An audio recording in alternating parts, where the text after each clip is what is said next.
آج یہ رپورٹ کیا کہ سوشل میڈیا کی نگرانی اور کنٹرول کے لیے نصب کیا گیا فائر وال منصوبہ جو ہے وہ جناب ناکام ہو گیا.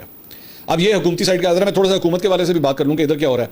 جس کے بعد حکومت پاکستان نے 5G اسپیکٹرم کی نیلامی سے قبل فائر وال کو مستقل طور پہ بند کرنے کا فیصلہ کر لیا. اب سوال یہ ہے اور اس میں کہا گیا یہ بسما رپورٹ کر رہا ہے جی سرکاری ذرائع کے مطابق فائر وال منصوبہ ناکام ہونے کے باعث قومی خزانے کو اربوں روپے کا نقصان برداشت کرنا پڑا.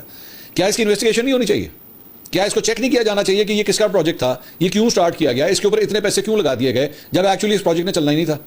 اور اس کے اوپر ویسے بھی مطلب ہیومن رائٹس آرگنائزیشنز کی طرف سے بھی بہت کرٹیسزم آیا تھا کہ بھئی یہ کیا طریقہ, آپ کسی کی آواز کس طرح بند کر سکتے ہیں, قانونی طور پہ کارروائی کریں اگر آپ نے کرنی ہے, یہ کیا طریقہ ہے جس کا دل کیا پیچھے سے اس کا پلگ اتار دیا. اب یہ خبر آ رہی ہے کہ جناب یہ جو ہے وہ یہ پروجیکٹ بھی جو ہے وہ فارغ ہو گیا اور اس کے اور بھی بڑے ایشوز آئے تھے. انٹرنیٹ کی سپیڈ جو ہے سلو ہونا شروع ہو گئی تھی, سب کچھ ہوا تھا. ایک اور جو حکومت کے لیے ایک پریشان کن خبر ہے, ایکسپریس میں شہباز رانا صاحب کی آج ایک رپورٹ آئی ہے. اس میں خبر یہ ہے کہ پاکستان میں غربت کی شرح بڑھ کر 29% تک پہنچ گئی ہے, 29%, جو گزشتہ 11 سال کی بلند ترین شرح ہے. لوگوں کی آمدن میں عدم مساوات بھی گزشتہ 27 برسوں کی بلند ترین شرح پر ہے. یہ بات سرکاری سروے رپورٹ میں بتائی گئی ہے جو وفاقی وزیر منصوبہ بندی اور ترقی احسن اقبال نے جاری کی ہے. سو ہے بھی حکومتی رپورٹ, اور اس رپورٹ میں کہا گیا ہے گزشتہ 7 سال کے دوران لوگوں کی حقیقی آمدن اور اخراجات میں بڑی تنزلی دیکھی گئی ہے. پاکستان میں اس وقت 7 کروڑ افراد انتہائی غربت کی زندگی گزار رہے ہیں جن کی آمدن صرف 8,484 روپے کی ہے.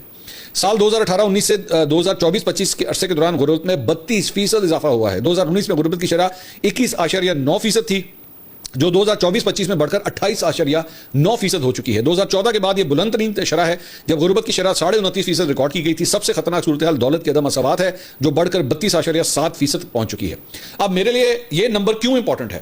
وہ اس لیے امپورٹنٹ ہے کہ پہلی بات تو کہ یہ 7 سال کا ڈیٹا ہے, ٹھیک ہے. اس میں تمام حکومتیں انوالوڈ ہیں, اس میں موجودہ حکومت بھی انوالوڈ ہے, اس میں عمران خان صاحب کی حکومت بھی انوالوڈ ہے کہ یہ 7 سال کے اندر یہ سب کچھ ہوا ہے اور اس میں یہ سب قصوروار ہیں. لیکن میرا سوال موجودہ حکمرانوں سے یہ ہے کہ جب آپ یہ بات کہہ رہے ہوں, جب یہ نمبر میں آپ کے سامنے پڑھ رہا ہوں کہ پاکستان کے اندر غربت کی شرح 29% کے اوپر پہنچی ہوئی ہے, کیا اس کے ہوتے ہوئے آپ افورڈ کر سکتے ہیں کہ 10 ارب روپے کا آپ جہاز خریدیں؟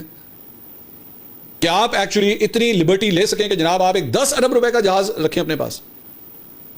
کیا وہ جہاز اتنا ضروری تھا؟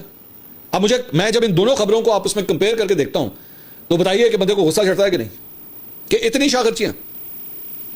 مطلب یہ کام ایک ہیلی کاپٹر میں بھی ہو سکتا تھا. ہیلی کاپٹر نسبتاً بہت چیپر ہوتا ہے, موبلٹی اس کی زیادہ آسان ہوتی ہے, آپ اس کے لیے آپ کو ایک صرف لینڈنگ اسپاٹ چاہیے ہوتا ہے, آپ کو رن وے کی ضرورت نہیں ہے, سب کچھ ہو سکتا تھا.